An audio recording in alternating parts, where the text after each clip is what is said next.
Hello my dear students, आप सभी का स्वागत है आपके अपने चैनल के अंदर में, सी एस सचिन चैनल के अंदर में। और आज हम जो कि पढ़ने वाले हैं वो पढ़ने वाले हैं हम हाउस प्रॉपर्टी को पढ़ने वाले हैं। जैसे कि जो हमारे हेड्स ऑफ इनकम को जो कि हमारा सेकंड है वो है हमारा हाउस प्रॉपर्टी। हम इसको सेशन को हम स्टार्ट करने वाले हैं। ये होने वाला है हमारा वन शॉट सेशन। इसके अंदर में हम पूरा पूरा का पूरा हम हाउस प्रॉपर्टी को कवर अप करने वाले हैं। जो कि हमारा फर्स्ट आता है सेक्शन नंबर 22 की बात करता है, जो कि हमारा आता है बेसिक ऑफ चार्ज का सेक्शन नंबर 22 की बात करता है। यानी कि जो कि हमारा हमारा प्रॉपर्टी के अंदर में क्या क्या आता है, ठीक है, तो उसकी बात करते हैं। अगर जैसे कि बिल्डिंग होगी, लैंड्स होगी, तो पर्टिनेंट देयर टू होनी चाहिए, यानी कि वो हमारी अटैच तो होनी चाहिए लैंड से, ठीक है। वो हमारी बिल्डिंग या प्रॉपर्टी के अंदर में हमारा कवर अप होता है।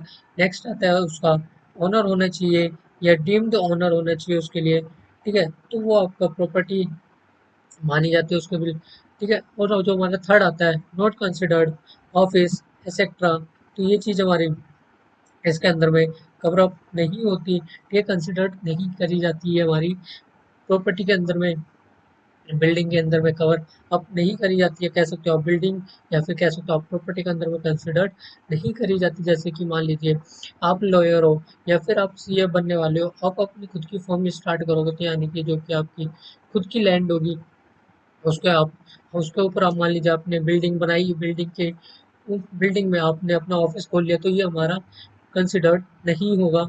उसके बाद आता है हमारा जो कि एनालिसिस ऑफ सेक्शन नंबर 22 का हम एनालिसिस करेंगे सेक्शन नंबर 22 का।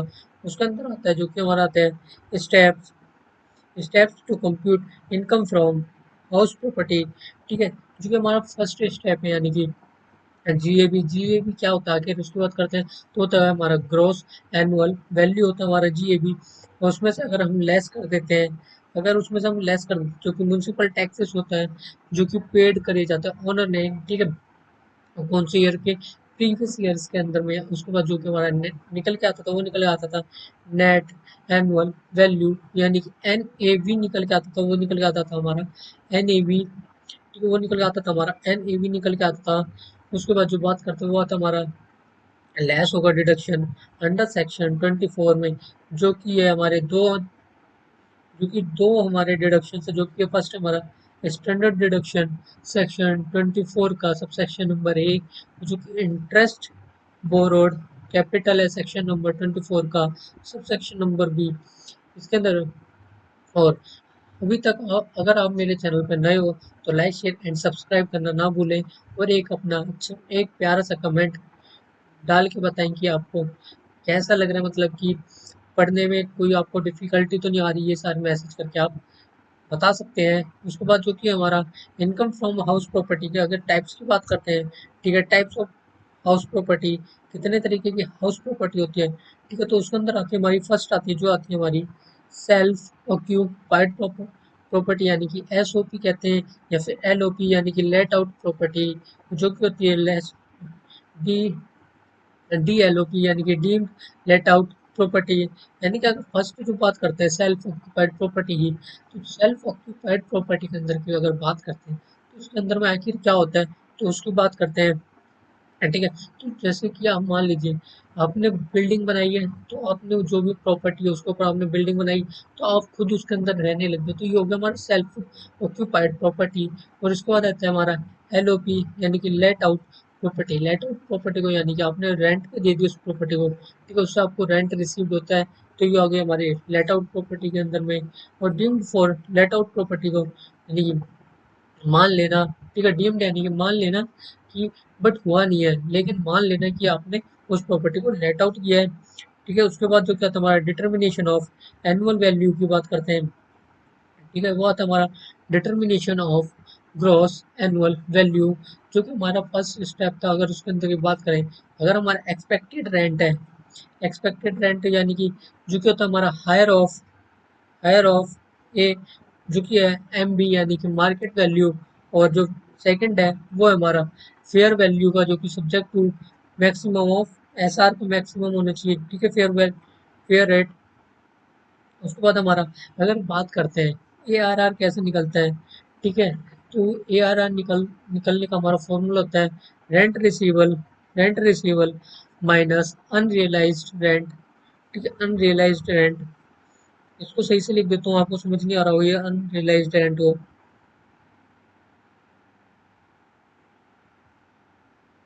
अन unrealised unrealised rent unrealised rent. ठीक है, ये हो गया हमारा ARR निकालने का फॉर्मूला।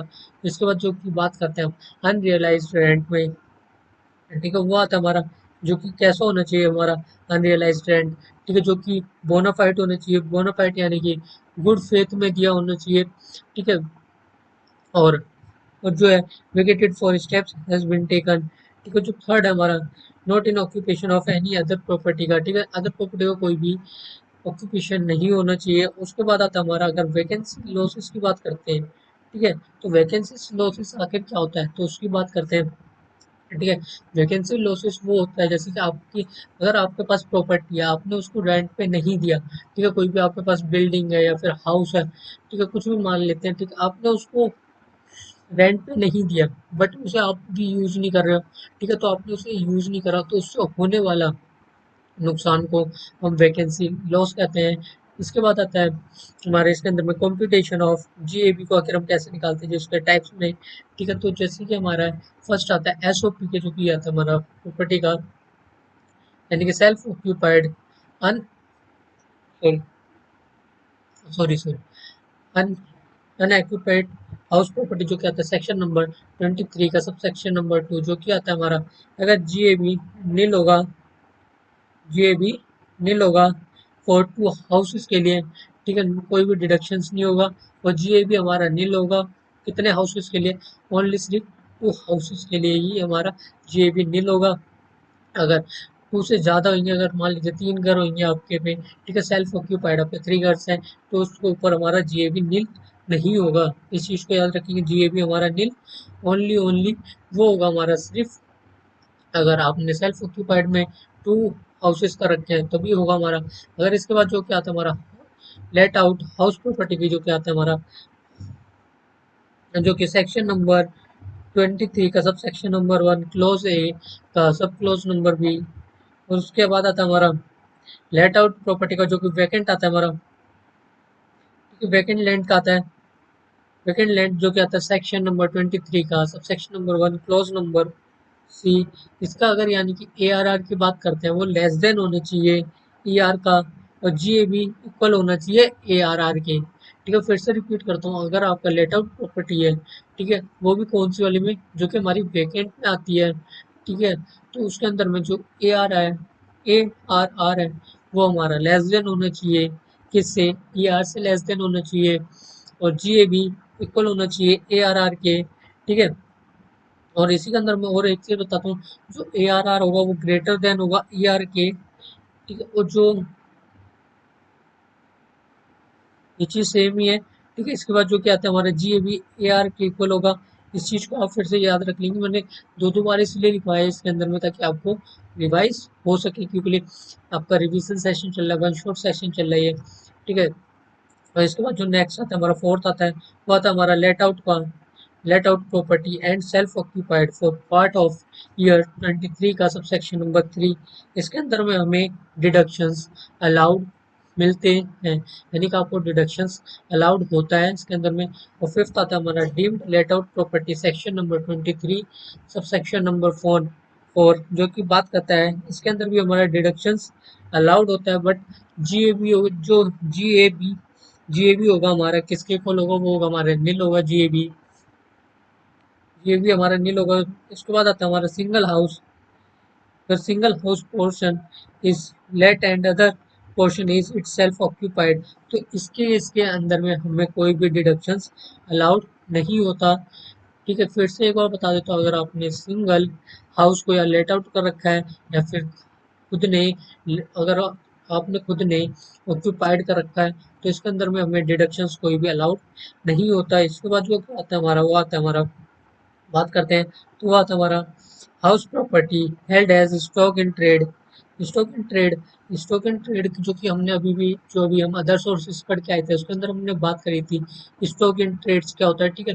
तो जो हमारा सेकंड लेक्चर है उसका भी लिंक मैंने डिस्क्रिप्शन में डाल दिया, फिर वीडियो पोर्शन में भी जाके आप चेकआउट कर सकते हो, ठीक है। ये तो मैंने आई बटन पे मैं 3-4 वीडियो का लिंक लगाता रहता हूँ डेली, ताकि आपको स्क्रॉल करोगे जब डिस्क्रिप्शन को स्क्रॉल करोगे तो आपको सबसे नीचे ही वीडियो सारी मिल जाएंगी, ठीक है। उसको जाके आप चेकआउट कर सकते हो। इसके बाद आता है हमारा म्युनिसिपल टैक्सेस, ठीक है, जो कि होता है बॉन्ड बाय द ओनर, जो कि बॉन्ड बाय द ओनर और actually paid during previous year, यानी कि जो कि आप ड्यूरिंग प्रीवियस ईयर्स के अंदर के में जो भी आप पेड करते हो, ठीक है, जो भी अमाउंट एक्चुअली में जो पेड करते हो, ठीक है, जो कि हमारा म्युनिसिपल टैक्सेस को पे करते हो, जैसे कि जो हमारा सेकंड स्टेप ही था, फर्स्ट था हमारा जीएबी, सेकंड था हमारा उसमें से लेस करना होता है म्युनिसिपल टैक्सेस को, ठीक है। तो उसके बाद निकल के आता था हमारा नेट एनुअल वैल्यू, ठीक है, यानी कि एनएवी निकल के आता था, ठीक है। अगर एनएवी की बात करते हो तो एनएवी कैसे निकल के आता है, तो वो निकल के आता है हमारा जीएवी, यानी कि ग्रॉस एनुअल वैल्यू में से माइनस कर देते हैं म्युनिसिपल टैक्सेस जो कि पेड करें। इसके बाद आता है हमारा deduction number, deduction under section 24, ठीक है, जो कि होता है डिडक्शन अंडर सेक्शन 24 का, जो कि फर्स्ट आता है हमारा स्टैंडर्ड डिडक्शन। स्टैंडर्ड डिडक्शंस की बात करते हैं उसके अंदर आता है हमारा सेक्शन नंबर 24 का सब सेक्शन नंबर 1। अगर डिडक्शंस की स्टैंडर्ड डिडक्शंस की बात करते हैं, ठीक है, तो वो किस में मिलता है, वो हमें मिलता है फर्स्ट मिलता है एसओपी में, और आता है हमारा प्रॉपर्टी, जो कि प्रॉपर्टी हेल्ड है, ठीक है। उसके बाद आता है हमारा एसआईटी, एसआईटी यानी कि स्टॉक इन ट्रेड, ठीक है, वो मैंने आपको अच्छे से भी एक्सप्लेन कर रखा है, ठीक है, स्टॉक इन ट्रेड क्या होता है वो सारी चीजें। इसके बाद जो आता है नेक्स्ट वो आता है हमारा इंटरेस्ट बोरोड कैपिटल। हमारे ये दो तरीके के होते हैं, जो क्या आता है हमारा, फर्स्ट होता है टाइप्स ऑफ इनकम, सेकंड आता है लिमिट ऑन डिडक्शंस अलाउड। इसी के अंदर में अगर टाइप्स ऑफ इनकम में आता है हमारा सेकंड दो आते हैं, फर्स्ट आता है हमारा प्री कंस्ट्रक्शन पीरियड इंटरेस्ट, जो लास्ट आता है वो आता है हमारा करंट ईयर इंटरेस्ट। और करंट ईयर इंटरेस्ट में बात करते हैं वो आता है हमारा interest enters for year of completion of construction and onwards आता है हमारा। इसके बाद आता है जो कि नेक्स्ट आता है इन एडमिनिस्ट्रेबल एड इन एडमिनिस्ट्रेबल डिडक्शन, जो कि आता है सेक्शन नंबर 25 की बात करते हैं, जो कि इसके अंदर जो कि हमारे दे रखे वो दे रखा है taxes, tax has not been paid और डिडक्शंस फ्रॉम सच इंटरेस्ट, यानी कि टैक्स पे नहीं करते, ठीक है, जो को टैक्स को पेड नहीं करते वो डिडक्शंस, जो कि इंटरेस्ट मिलता है उस पर आपको डिडक्शंस मिल जाता है, ठीक है। तो वो एक तरीके से आपको वो पूरा एक्सेम्प्ट हो जाता है। इसके बाद आता है no person in India who may be treated as agent as agent, यानी कि जो पर्सन इंडिया का नहीं है बट उसे किसके तौर पे ट्रीटेड किया जाता है, वो करा जाता है, ट्रीट किया जाता है हमें एजेंट की, एजेंट के रूप में ट्रीट किया जाता है उसे। उसके बाद जो क्या आता है unrealised rent and error errors of arrears of rent received, ठीक है। इसके अंदर बात करते हैं unrealised rent and arrears of rent received की बात करते हैं। तो अगर अनरियलाइज्ड रेंट की बात करते हैं तो अनरियलाइज्ड रेंट क्या होता है, ठीक है, जो कि आपका आप जैसे कि जो भी कोई भी प्रॉपर्टी आप उसे अगर लेट आउट करते हो, ठीक है, उस पे मिलने वाला, ठीक है, बट वो जैसे कि मान लीजिए आपको जो भी ईयर में आपने जो भी मान लीजिए जो भी आपने कॉन्ट्रैक्ट किया है कि आपको मंथली में इतना अमाउंट मिलेगा बट उतना आपको मिलता नहीं है, ठीक है, रेंट नहीं मिलता, ठीक है, तो कुछ कारण की वजह से वो आपको पे नहीं कर पाता, ये कोई भी फाइनेंशियल इशू की वजह से, तो उसको कह देते हैं हम unrealise rent and arrears and arrears of rent received, ठीक है। इसके बाद आता है हमारा कंपोजिट रेंट। कंपोजिट रेंट में वही चीज है कि आप केसेस के बारे में आ जाते हैं, आप केस नहीं कर पाते, ठीक है, बट वो कहाँ से देगा पैसे, उसकी भी कुछ होगी, वही इश्यूज होंगे, ठीक है, बट आपने केस करके भी देख लिया फिर भी नहीं दे पा रहा वो, ठीक है, तो वही आता है हमारा कंपोजिट रेंट्स में। इसके बाद आता है अगर आपकी जो इनकम है अगर हाउस प्रॉपर्टी से, वो अगर आउटसाइड इंडिया में है, ठीक है, वो जो सिचुएटेड है जो आपकी हाउस प्रॉपर्टी की जो हाउस प्रॉपर्टी है वो आउटसाइड इंडिया में, आपको वहाँ से इनकम रिसीव होती है, ठीक है। तो कौन से केसेस में होती है, अगर आर ओ इन इंडिया में, और RNORO या फिर NRO इन इंडिया में, ठीक है, तो ये चीज होती है हमारी। और ट्रांसफर ऑफ माइनर चाइल्ड जो क्या आता है सेक्शन नंबर 27 का सब सेक्शन नंबर फर्स्ट, जो कि ट्रांसफर ऑफ माइनर चाइल्ड के अंदर में अगर जैसे कि मान लीजिए जो भी प्रॉपर्टी है, ये जो प्रॉपर्टी है क्या हम उसे माइनर चाइल्ड को, ठीक है, ट्रांसफर कर सकते हैं, ठीक है, तो उसकी बात करते हैं क्या हम कर सकते हैं या नहीं कर सकते। बट हम माइनर चाइल्ड को प्रॉपर्टी ट्रांसफर कर सकते हैं, बट वो उसे सेल आउट नहीं कर सकता जब तक कि वो मेजर नहीं हो जाता, तब तक उस प्रॉपर्टी को सेल आउट नहीं कर सकता, ठीक है, और ना ही वो किसी और को ट्रांसफर कर सकता है। फिर अगर माइनर के हाथ में चली जाती है प्रॉपर्टी तो वो किसी को भी ट्रांसफर नहीं कर सकता। और इसी के साथ में हमारे ये कंप्लीट होता है, हाउस प्रॉपर्टी हमारा कंप्लीट होता है। और हमारा अगर बात करते हैं हमने कौन कौन से चैप्टर्स कंप्लीट कर लिए हैं, ठीक है, तो हमने जो वन शॉट में जो कि हमने कर लिया है कंप्लीट, वो कर लिया हमने। फर्स्ट अदर सोर्सेज हमने अदर सोर्सेज को कंप्लीट कर लिया है, ठीक है। रेसिडेंशियल स्टेटस अभी नहीं हुआ है, अदर सोर्सेज कर लिया है हमने, ठीक है। और हमने कर लिया है, आज जो कर लिया वो कर लिया हमने, वो करा है हाउस प्रॉपर्टी जो सेकंड आएगा, ठीक है, उसको कमेंट करके बताएंगे कि कौन सा डालना चाहिए, कि पहले हम क्या कवर अप करेंगे कि सैलरीज कंप्लीट करें या फिर हम कंप्लीट करें बेसिक कंसेप्ट को। ये दोनों में से आप सेलेक्ट करके आप कमेंट करके बताएंगे कि आपको कौन सा चैप्टर्स को स्टार्ट करना है, ठीक है। अब मिलते हैं नेक्स्ट वीडियो में, तब तक के लिए take care and bye bye and जय हिंद।